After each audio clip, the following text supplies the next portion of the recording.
Gente,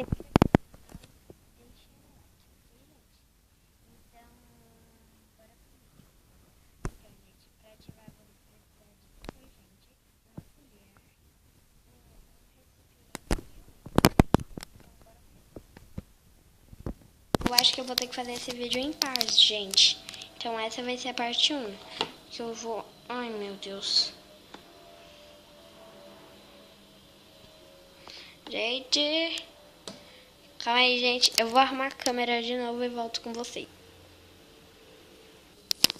Gente, voltei com vocês. E eu vou pôr o ovo. Quer dizer, a gema...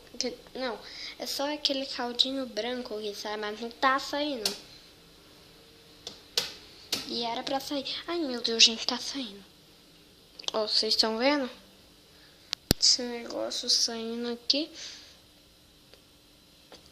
A gema, quer dizer, o negócio que tem que sair. Gente, vê logo. Isso vai. Gente, eu vou voltar quando tiver tudo já derramado dentro do pote. Já volto. Gente, voltei.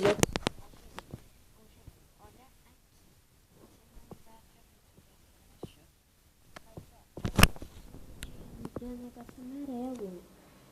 Gente, mas não pode cair, tá, gente? Agora eu vou pôr o detergente. Ai, meu Deus, derrubei fora do pote.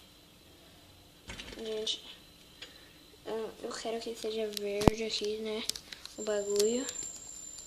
Meu Deus, eu tô tampando a vista de vocês.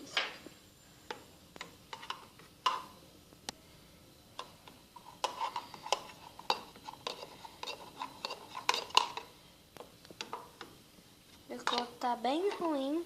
Eu vou pôr em cima da mesa, gente. Gente, não deu pra pôr ali em cima da mesa, né? Infelizmente.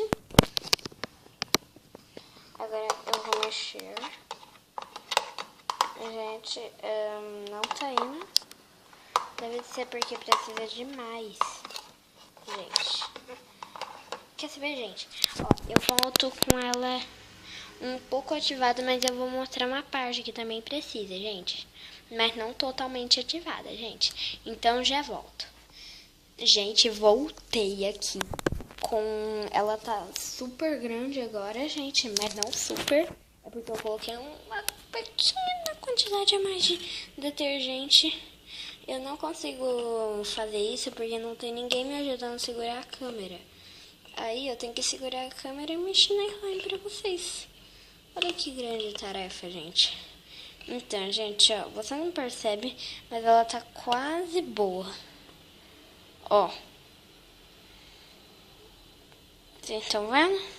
Agora, gente, vocês têm que pôr na geladeira por 20 minutos. Mas se ela tiver mais mole ainda, vocês têm que pôr por 30 minutos. Mas no meu caso, é 20 minutos. Tá, gente? Já volto quando eu tiver passado 20 minutos.